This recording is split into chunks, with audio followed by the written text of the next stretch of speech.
Muito boa noite, cá estamos para mais um Palavra Puxa Palavra.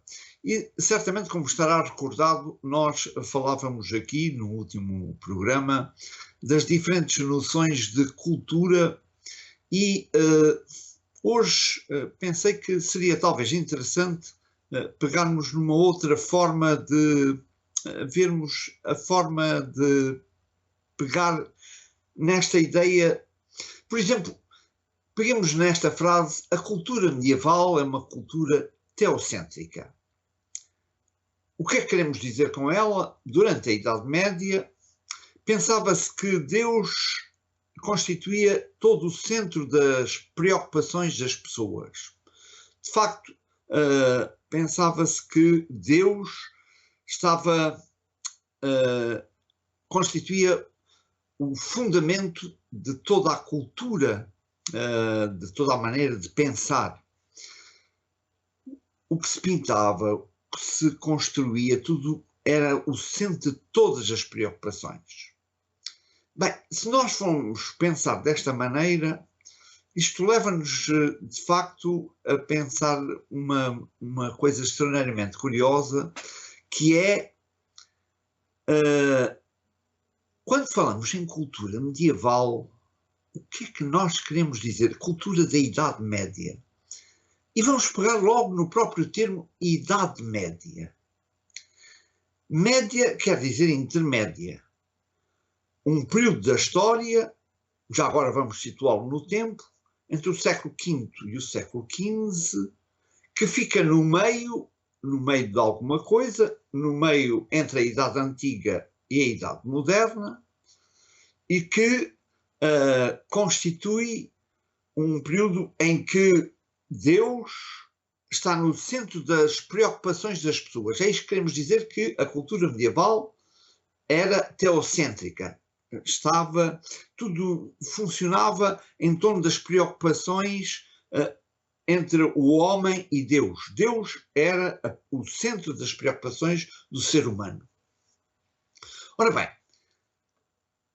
é curioso, quando nós dizemos Idade Média, estamos a pensar, de facto, de uma forma extraordinariamente curiosa, porque depois, quem criou o termo Idade Média foram as pessoas da Idade Moderna, que disseram, bom, as pessoas da Idade Antiga foram pessoas extraordinariamente brilhantes, foi o período da Idade Clássica, em que viveram os gregos e os romanos. Depois houve um período de trevas, que foi a Idade Média, uma coisa perfeitamente para esquecer, e agora somos nós, as pessoas do Renascimento, as pessoas que vivem na Idade Moderna, que somos pessoas extraordinariamente brilhantes. Pronto.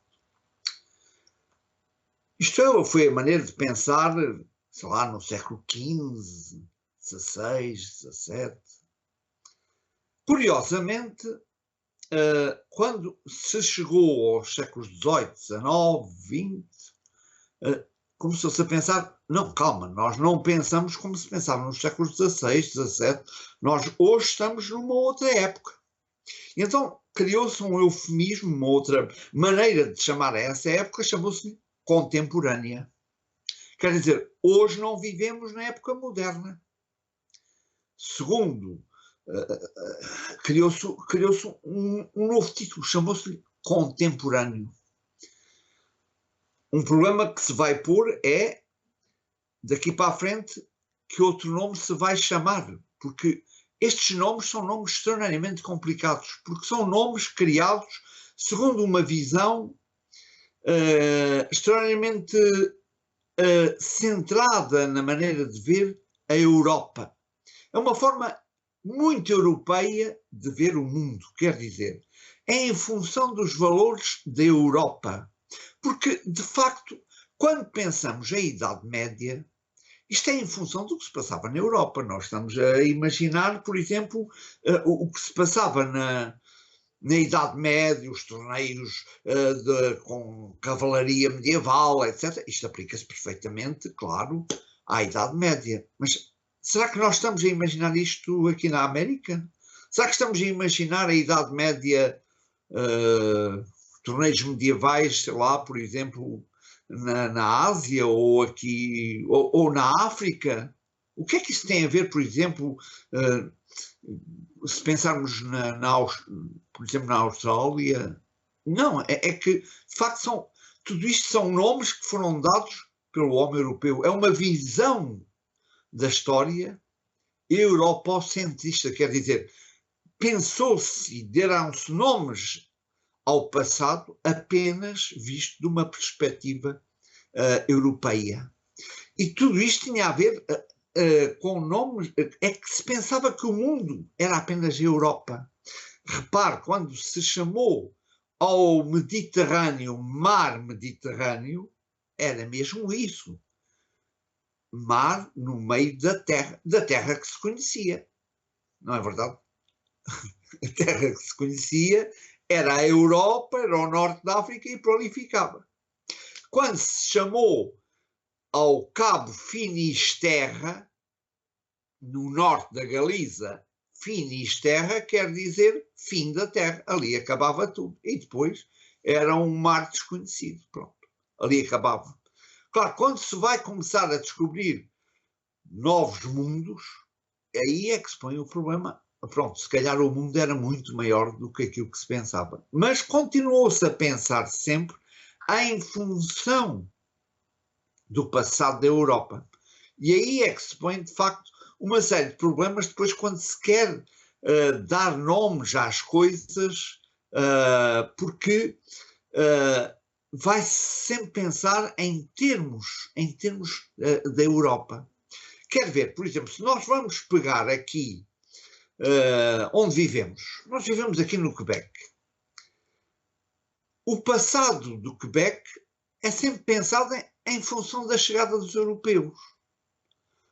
O que é que eu acho extremamente curioso, por exemplo, quando nós falamos aqui no Quebec da Idade Média, as pessoas confundem Idade Média com Renascimento. Por exemplo, os torneios medievais que se fazem aqui nas escolas, eles vestem-se com fatos do Renascimento e mistura-se tudo isso, porque, claro, não há essa tradição. E porquê? Porque se pensa, bom, isso são coisas que vêm da Europa, aqui nunca houve nada disso.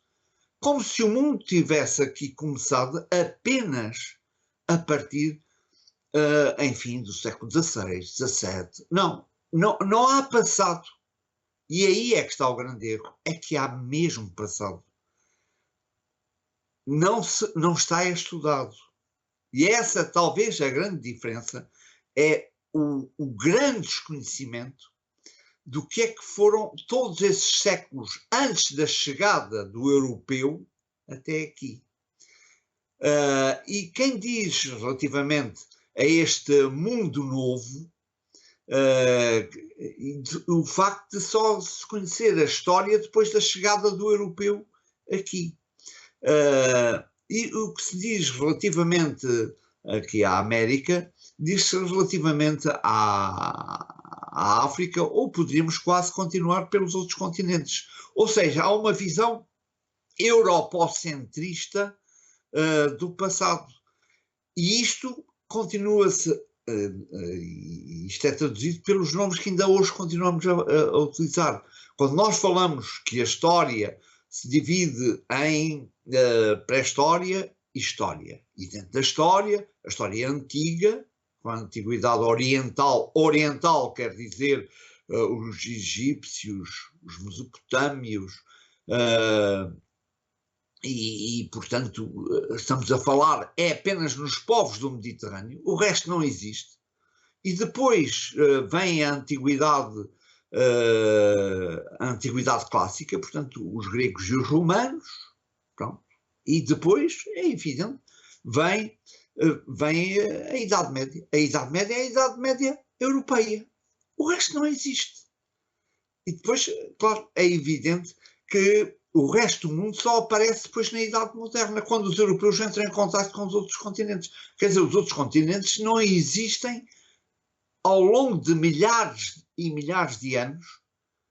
Não existem. O que não foi feito foi o seu estudo. E é este desconhecimento do passado que é extraordinário. é um assunto que eu acho que é apaixonante e que teremos necessariamente de voltar a ele, porque isto põe imensos problemas, sobretudo em termos do que é o colonialismo, o neocolonialismo, do que é a apropriação cultural, mas é um assunto para vermos isto num próximo Palavra Puxa Palavra.